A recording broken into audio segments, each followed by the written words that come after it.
This side Khushi and एक second,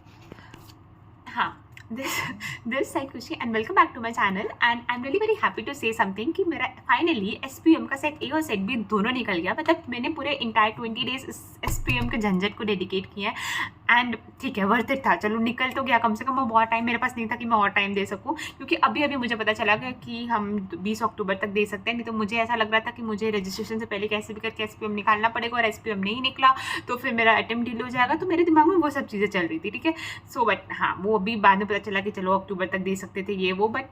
पहले नहीं पता था और अच्छी बात है पहले नहीं पता था, क्योंकि फिर मैंने बहुत ही ज़्यादा फोकस्ड होकर पढ़ाई की एंड फाइनली निकल गया। सो पहली बार में जब मैंने SPM दिया ना तो मुझे ऐसा लगा था कि क्या नॉर्मल पेपर है, सेट बी जैसे एक बार में निकल गया था, सेट ए भी निकल जाएगा, आप थोड़ा बहुत पढ़ लो निकल जाएगा। But no, I was wrong. Set A बहुत ज़्यादा टफ आ रहा है एंड इन डेप्थ नॉलेज उसके लिए बहुत ज़्यादा ज़रूरी है। मतलब ऐसा नहीं कर सकते आपके ऊपर से पढ़ लिए या फिर लेक्चर्स की बदौलत भी पास नहीं होगे। लेक्चर्स के बाद आपको MCQ पैटर्न देखने ही पड़ेंगे, MCQ क्वेश्चन देखने ही पड़ेंगे, ICI के क्वेश्चन देखने ही पड़ेंगे, उसके बाद ही आप पास होंगे और आपको केस सिनेरियोस प्रैक्टिस करने पड़ेंगे, ठीक है। सो मैं बता रही हूँ कि मैंने रिसोर्सेज कौन से यूज़ किए थे। सबसे पहले फॉर द 3 इकोनॉमिक लॉज, जो कि FEMA है, FCRA एंड IBC है, ये लगभग 30 to 35 मार्क्स का पेपर में आएगा ही आएगा and this is comparatively easier than the companies act, क्योंकि ये कुछ नया है, ठीक है। मतलब ऐसे कंपनीज एक्ट के नॉर्मल प्रोविजंस नहीं है, ये कुछ नया है तो आपको इतना याद रहेगा। और ये मतलब डे टू डे लाइफ में आप देखते भी हो, जैसे फेमा हो गया, आप ऐसे रिलेट कर पाओगे कि हाँ फॉरेन से इतने पैसे आ रहे हैं तो कितने पैसों पे रोक लगानी है, कितने पैसों पे नहीं करनी है। या IBC का हो गया, FCRA का हो गया, आप कुछ अगर डेली इस सब चीज़ों को ना अगर आप डेली किसी चीज़ से कनेक्ट करके पढ़ोगे ना, जैसे एक है कि हाँ 25,000 आप इंडियन रुपीज़ वापस लेके आ सकते हो, तो मुझे ऐसे डेट्स याद नहीं रहते, तो अब मैं उसको नॉर्मल अपनी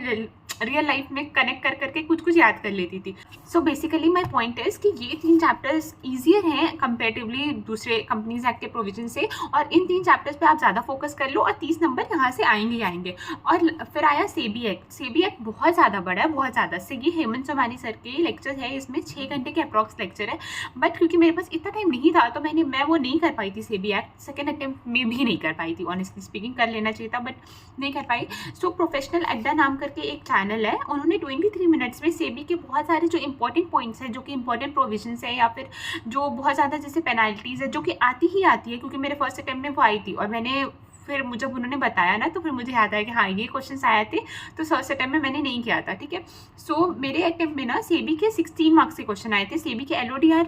के क्वेश्चन आए थे 10 नंबर के और 6 नंबर के पता नहीं कहाँ से अलग से क्वेश्चन आए थे। सो LODR तो मेरा अच्छे से प्रिपेयर नहीं हुआ था, बट जो मैंने वो 23 मिनट्स की वीडियो देखी थी ना प्रोफेशनल अड्डा नाम के चैनल पे, उसमें से मेरे 6 नंबर के क्वेश्चन मुझे ऐसा था कि हाँ ये तो अभी जस्ट मैं, क्योंकि मैं रास्ते में पढ़ते जा रही थी, सो आई वॉज लाइक हाँ 6 नंबर के क्वेश्चन आ जाएंगे। I will just link that video in the description box, you can just check it out from there. और उसके बाद आते हैं कंपनीज एक्ट में। कंपनीज एक्ट में ना डायरेक्टर्स के जो चैप्टर है, चैप्टर नंबर 1, 2, 3, वो मैंने हर्ष गुप्ता सर के जो लेटेस्ट उन्होंने अपलोड किए हैं चैप्टर्स, वो उनसे कर लिए थे। एंड सीरियसली स्पीकिंग अगर हर्ष गुप्ता सर सारे लेक्चर्स कर देना अपलोड तो फिर SPM इतना टफ लगे ही ना, क्योंकि उनकी इन डेप्थ क्लैरिटी बहुत ज़्यादा अच्छी है। मतलब वो प्रोविजन समझाते हैं, मतलब ऐसे सिर्फ पढ़ाते नहीं, मतलब हाँ इधर से पढ़ लिया और आपको बता दिया, ऐसा नहीं करते हैं। वो इन डेप्थ समझाते हैं, उसका लॉजिक भी समझाते हैं, जिससे वो प्रोविजंस याद रहते हैं, ठीक है। सो 1, 2, 3 तो आप उनसे कर सकते हो, और जो बाकी के चैप्टर्स हैं वो आप CA हेमंत सोमानी सर से कर सकते हो। And for the last chapter of the companies act, that is e-filing, वो लेक्चर अपलोड नहीं है यूट्यूब पे CA हेमंत सोमानी सर का। सो उन्होंने ना अपने रिसोर्सेज भी प्रोवाइड किए, जिसमें MCQ है और जो इंपॉर्टेंट पॉइंट्स है वो सब भी किया है। तो वो लास्ट चैप्टर के लिए मैंने उनके MCQ बुकलेट से कर लिया था। अब आते हैं कुछ पॉइंट्स जो कि आपको बहुत ज़्यादा ध्यान रखने चाहिए, क्योंकि हाँ पेपर टफ आ रहे हैं एंड ICI डिस्परेटली वांट्स कि लोग फेल हों, क्योंकि ऐसे पेपर सेट करना ही मतलब कि उनका टारगेट ही है कि लोग ना पास हों और फेल हो और इस SPM के चक्कर में फंसते रहे। I don't know why the ICI is doing this, but सबसे पहले ये है कि डेट कब से स्टार्ट हो रही है। देखो हम लोग क्या करते हैं ना कि हमें इतना पता है कि हाँ कंपनी को ROC को फाइल करना है 15 दिन के अंदर, ठीक है, बट हमें ये नहीं पता कि कंपनी कब फाइल करेगी, जब उसके पास ये आ जाएगा, नोटिस आ जाएगा, या फिर जब उसने एक्सेप्ट कर लिया कुछ, या फिर मतलब डेट कब से स्टार्ट हो रही है इस पर तो हम ध्यान ही नहीं देते ना। मतलब हम क्यों ध्यान देंगे। जैसे अब है कि आपको NCLT से आपको NCLT में जाना है तो वो आप 45 डेज के अंदर जा सकते हो, बट 45 डेज स्टार्ट कहाँ से होंगे वो क्वेश्चन आ रहे हैं, ठीक है। और दूसरा बात ये है कि कंफ्यूज बिटवीन नंबर, मतलब वैल्यूज एंड नंबर, मतलब कि अगर बहुत सारे प्रोविजंस है ना कि जैसे 10% ऑफ द क्रेडिटर्स, तो मेरे क्वेश्चन में ये आया कि 10% ऑफ द क्रेडिटर्स फिर ब्रैकेट में नंबर ऑफ क्रेडिटर्स और दूसरा ऑप्शन है 10% ऑफ क्रेडिटर्स और ब्रैकेट में है वैल्यू ऑफ क्रेडिटर्स। तो मतलब हम याद करके जा रहे हैं कि 10% क्रेडिटर्स होंगे, बट वैल्यू के 10% कि नंबर के 10%, ये तो हम ध्यान भी नहीं दे रहे और वहाँ से क्वेश्चन आ रहे हैं, ठीक है। और उसके बाद डेस्परेटली MCQ जो ऑप्शंस है ना वो ऐसे सेट हो रहे हैं जैसे एक मेरे कोई एक प्रोविजन था, अभी मुझे ध्यान नहीं आ रहा, उसमें था कि 5% शेयर होल्डर का अप्रूवल चाहिए और 10% आपको क्रेडिटर्स का अप्रूवल चाहिए। तो 5% और 10% मुझे ये याद था, बट उधर जाके ना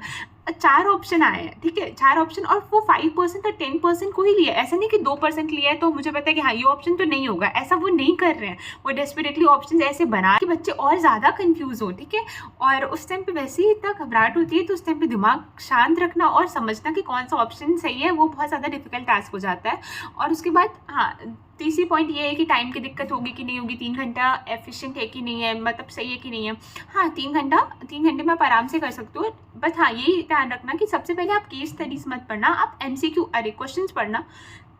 सॉरी, क्योंकि कई क्वेश्चंस में ना क्या होता है कि क्वेश्चंस पढ़ के ही डायरेक्ट आंसर मिल जाता है, क्योंकि आप इतना बड़ा MCQ पढ़ोगे और उसमें हो सकता है कि 10 पॉइंट्स हो, तो वो 10 पॉइंट में से सिर्फ 4 पॉइंट में ही क्वेश्चन आ रहे हैं, तो वो इतना पढ़ना, उसके बाद फिर वापस आप क्वेश्चन में जा रहे हो और फिर वापस क्वेश्चन में जाओगे तो आप ऊपर क्या लिखा था वो सब भूल जाओगे, फिर आपको क्वेश्चन में जाना पड़ेगा। उससे अच्छा कि पहले क्वेश्चन पढ़ लो, अगर वो डायरेक्टली सॉल्वेबल लग रहा है कि हाँ एक्चुअली सॉल्व हो जाएगा तो आप डायरेक्टली क्वेश्चन पे कर लो, या फिर अगर ऐसा लग रहा है कि नहीं ये नहीं सॉल्व होगा तो वो नाम ढूंढो कि हाँ जैसे मान लो लिखा है कि कोई एक पर्टिकुलर नाम है, आकाश नाम लिखा है, ठीक है, तो वो वाला उसके पॉइंट पे जाओ कि हाँ आकाश के बारे में ऊपर क्वेश्चन में क्या क्या लिखा है, तो उसके बारे में फिर आप पढ़ लो, ठीक है। So this was everything about SPM set A and हाँ सेट B कंपेरेटिवली थोड़ा ईजी लगा मुझे, ऐसा नहीं कि मैंने मतलब बहुत सारे यूट्यूब पे भी लोग कह रहे हैं कि हाँ सेट B ईजी है, क्योंकि सेट B कॉस्टिंग है एंड कॉस्टिंग एंड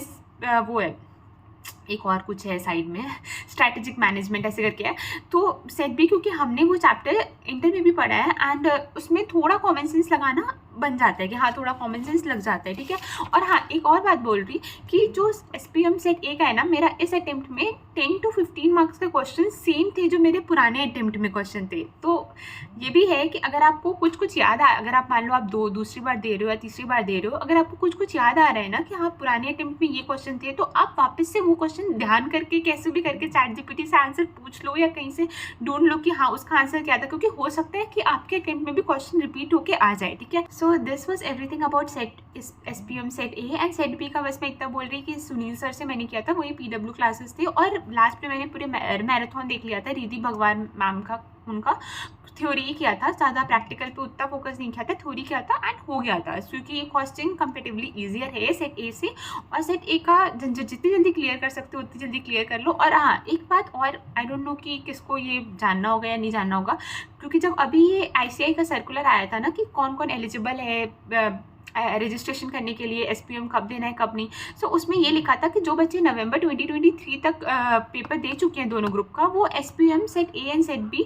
देना है उनको। सेट C सेट D तो वो है एग्जाम्प्ट है, और सेट A और सेट B देना है आपको आप मतलब मेंबरशिप लेने से पहले। तो मुझे 1 दिन 2 दिन तो यही लगता था कि नहीं मुझे तो देना ही नहीं है, मैं तो मेंबरशिप लेने के पहले देना है, मतलब मैं एग्जाम के बाद दे सकती हूँ। सो मैंने मेल भी किया ICAI को, बट फिर मैंने हेल्पलाइन नंबर पर कॉल किया था ना, तो उन्होंने ये बोला कि अगर आप न्यूली रजिस्टर्ड में हो, मतलब आप अगर ओल्ड रजिस्ट्रेशन में हो और उसके बाद आप न्यू में आए हो, तब आपको ये एग्जाम्पशन है कि हाँ चलो ठीक है आप पेपर के बाद भी दे देना। लेकिन अगर आप डायरेक्टली न्यूली रजिस्ट्रेशन में आए हो फाइनल के कोर्स में, तब आपको ये एग्जाम्पशन नहीं है, आपको 10 अक्टूबर से पहले देना ही है, ठीक है। और GMCS का भी यही है कि 10 अक्टूबर से पहले देना है। So this was everything about my SPM। मुझे लगा 20 दिन पूरा इसको क्लियर करने में लगा, बट हाँ जितनी जल्दी हो सकता है इसको क्लियर करके हटा दो and focus on your main studies. चलो ठीक है, अगर कोई डाउट है या कुछ पूछना होगा तो कमेंट सेक्शन में पूछ लेना मेरे से। अब फिलहाल के लिए बाय बाय, चलो ख्याल रखना।